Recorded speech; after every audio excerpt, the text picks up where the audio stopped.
Our programs offer many languages. Please visit suprememastertv.com/schedule. Nos programmes offrent plusieurs langues. Veuillez visiter suprememastertv.com/schedule. Nuestros programas ofrecen varios idiomas. Visiten suprememastertv.com/schedule. Манай нэвтрүүлгүүд олон хэлээр гардаг. Зочлох хаяг suprememastertv.com/schedule.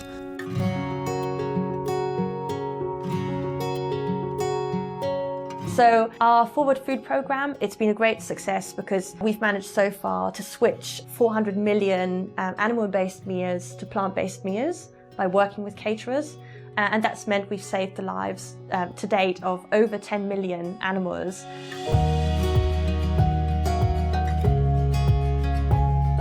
Protecting all animal people. Interview with Stephanie Ma, vegan, Humane Society International, Part 1 of 2. Continue watching to find out more.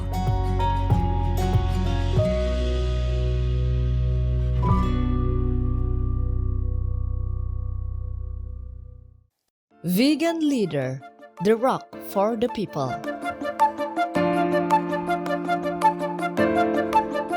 Yate, caring viewers. That means hello in the Navajo language. I'm Seth. The loving people of the Navajo Nation wish that all world leaders will soon enact vegan laws to ensure a peaceful world for future generations. Welcome to part 1 of our 2-part series, Protecting All Animal People, interview with Stephanie Ma, vegan, Humane Society International, part 1 of 2. On today's program, we'll meet Stephanie Ma, Public Affairs and Campaign Officer of Humane Society International, or HSI, a global animal people welfare organization based in London, England.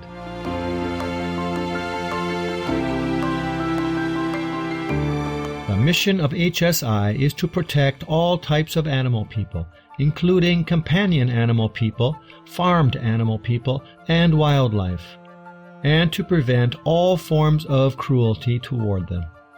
Stephanie tells us more about this noble organization. So Humane Society International is a global animal protection organization, and we have, campaigns across the world on this. And actually, we're one of the largest and leading animal protection organizations in the world. We work to protect all animals. So wherever they're suffering, we sort of intervene and get involved. And, from all the way from a little mouse to an elephant, we kind of span all of those different species. HSI is active in more than 50 countries, and that spans North America, South America, Europe, Asia and Africa. And we've got, hundreds of staff and volunteers that we work with.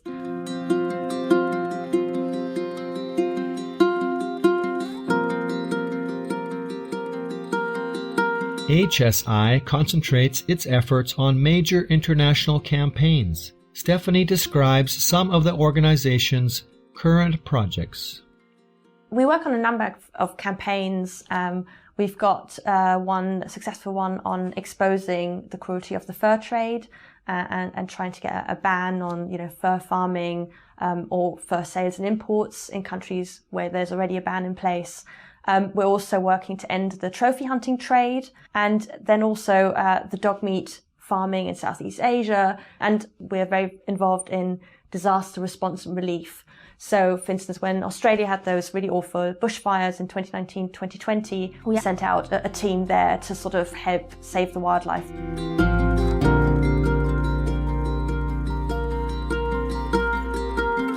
One of HSI's major international projects is its Fur-Free campaign, whose objective is to ban fur farming and stop the use of fur in fashion, thus saving the lives of millions of innocent animal people each year. So that's a campaign to stop the trade in fur, and it's one that we run across a number of countries. So there's UK, the US, the EU and Canada. So we're sort of working together across our different country office teams. And we work, with retailers and designers. So trying to help them to move away from using fur in their products, and also checking their supply chains, because fur can often find its way into a supply chain without, the company even knowing that that's the case. So globally, we've got over 1,500 kind of brands that have now, agreed to stop using and selling fur. And that includes both really famous fashion houses like, Gucci, Versace, and this year Balenciaga. So it's fantastic, I think, to see that sort of shift in momentum, more and more kind of fashion designers and, companies getting behind it. England and Wales banned fur farming in 2000 and were the first countries in Europe to do so. However, the importing and sales of fur products in these countries were still permitted. Currently, HSI is working with the government and the public to stop the sale of all fur products in Great Britain.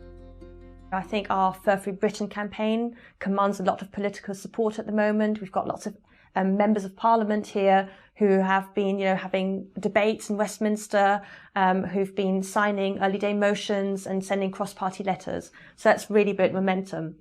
And then the other group, of course, are consumers and the public. So we kind of work closely with them too, trying to educate people how to tell the difference between real fur and fake fur, but also, real fur that's been labeled as fake. So there's a whole kind of issue around that. So it's really kind of giving people the tools to make the right choices if they want to buy fur free. And that campaign's been a great success. Stephanie says that HSI's Global Fur Free campaign is gaining ever-growing support.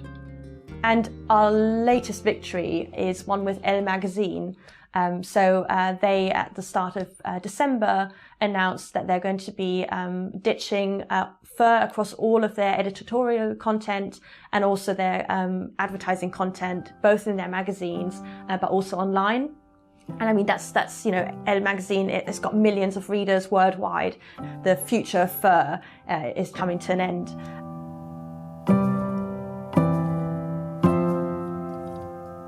Turn vegan now and be blessed by heavens. Many thanks, HSI, for your noble campaigns. We'll take a moment now to pray that the lives of all animal people on Earth will soon be respected and protected. We'll be right back. Please stay tuned to Supreme Master Television.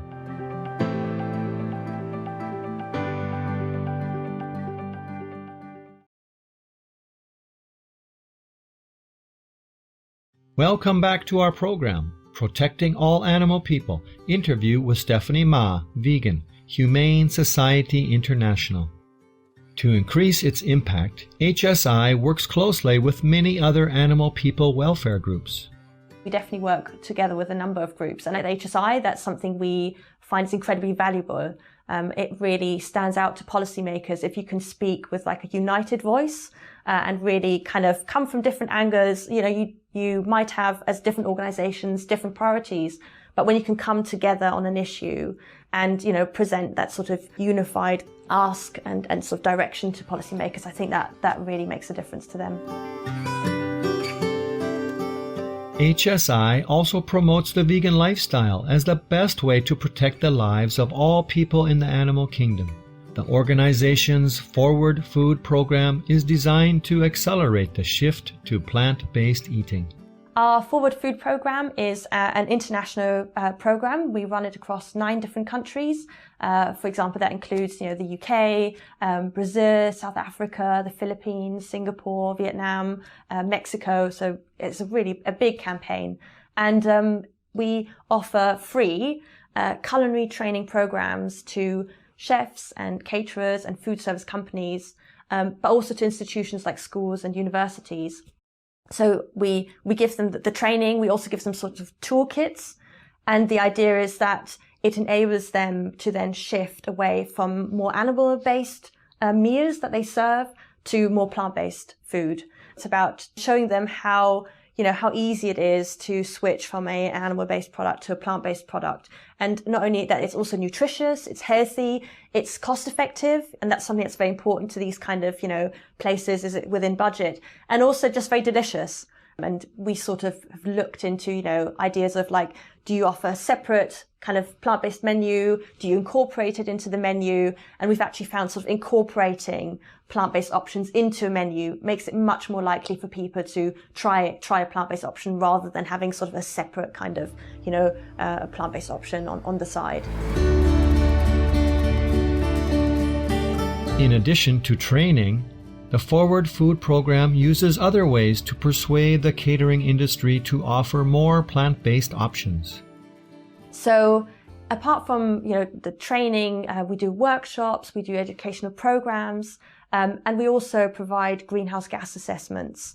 And what that is basically is it's a report where we then look at, if the changes to more plant-based catering are implemented, what does that mean in terms of savings for greenhouse gases? And also, what does it mean in terms of the numbers of animal lives that are saved?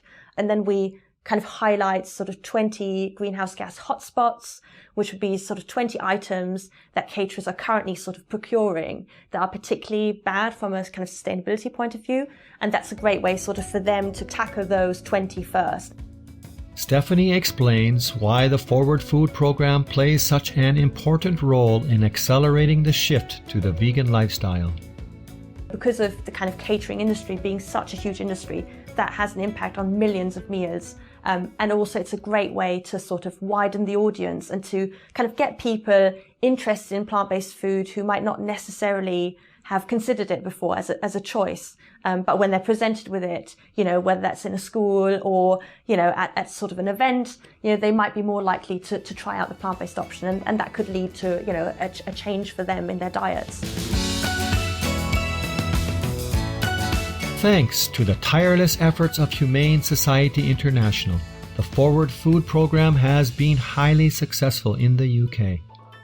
In the UK, for instance, we've so far, since 2017, trained 370 chefs, caterers, food service companies, and we've worked with 17 universities. We are now partnering with the second and third largest catering companies, so Sodexo and Baxter Story, and we're helping them to support them so that they can reach their target, which is to switch to 25 to 30% of plant-based meals on their menus.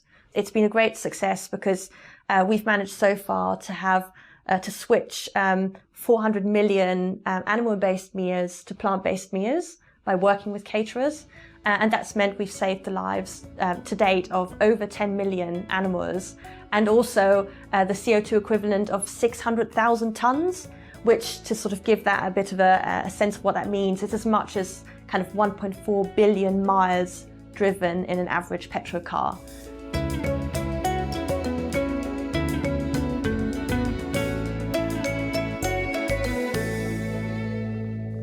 Many thanks, Humane Society International, for these fantastic campaigns. We wish you ever more success in your noble work. For more information on Humane Society International, please visit www.hsi.org.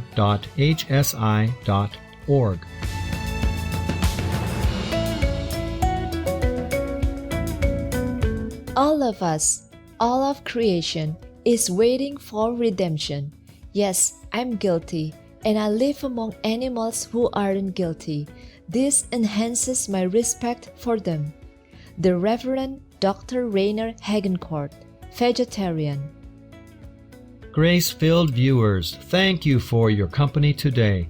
Please join us again on May 2nd for the concluding episode of Protecting All Animal People, interview with Stephanie Ma, vegan, Humane Society International. Please stay tuned to Supreme Master Television for Positive Changes in Countries, Part 37 of a multi-part series, Protective Governments, Protective Citizens, Macau, Macedonia, Madagascar, right after noteworthy news. May all beings on Earth soon live in a harmonious, peaceful, vegan world. Our programs offer many languages. Please visit suprememastertv.com/schedule and suprememastertv.com/PE.